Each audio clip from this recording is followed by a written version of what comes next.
15 বছর ধরে পানিতে তলিয়ে আছে ডেমরা-কোনাপাড়ার বাদশা মিয়া সড়ক।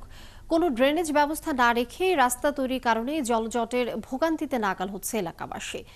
বাসাবাড়ির ব্যবহার করা পানি ও পয়ঃবর্জ্য এসে পড়ছে রাস্তায়। নোংরা পানি মারিয়ে প্রতিদিন স্কুল কলেজে যেতে হচ্ছে শিক্ষার্থী ও কর্মজীবীদের। এই দুর্ভোগের কথা বারবার জানিয়েও কোনো প্রতিকার পাননি এলাকাবাসী। সুমন মাহমুদের প্রতিবেদন।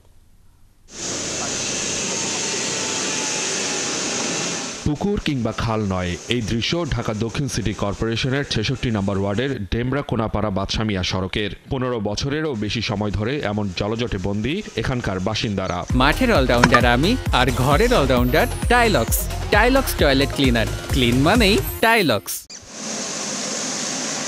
রাস্তার পাশে গড়ে উঠেছে বিশাল ভবন, কিন্তু পানি ও পয় নিষ্কাশনের কোনো ব্যবস্থা রাখেননি ভবন মালিকরা। রাস্তা নির্মাণের সময়ও রাখা হয়নি কোনো ড্রেনেজ ব্যবস্থা, ফলে বাসাবাড়ির পানি আর মলমূত্র এসে পড়ছে সড়কে।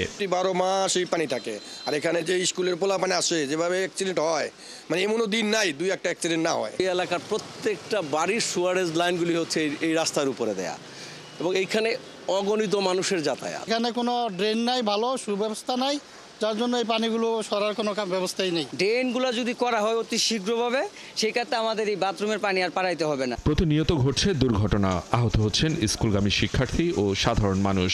ভারী যানবাহন চলার কারণে প্রতিনিয়ত ভাঙছে রাস্তা।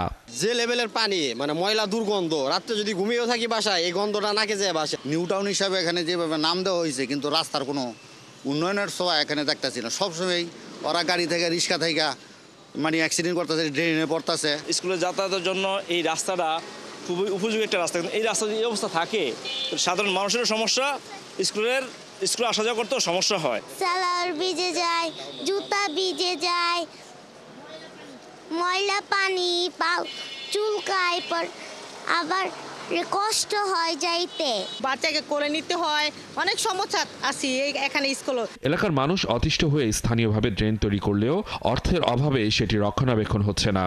এলাকাবাসী সাদা দিয়া এই ড্রেনেজের কাজটা করছে, সিটি কর্পোরেশনে কোনো কাজ করে না। সিটি কর্পোরেশন বলছে নতুন ওয়ার্ডগুলোর সড়ক অবকাঠামো সংস্কার ও ড্রেন নির্মাণের জন্য দরপত্র আহ্বান করা হচ্ছে। রাস্তা, ফুটপাত, ক্যাম্বার এবং সারফেস ড্রেনের জন্য আমরা প্রায় 13টি প্রকল্প আমাদের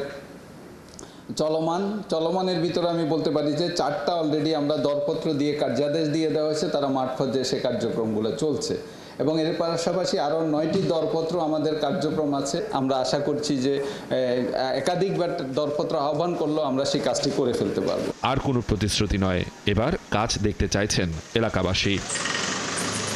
সুমন মাহমুদ, 71, ঢাকা।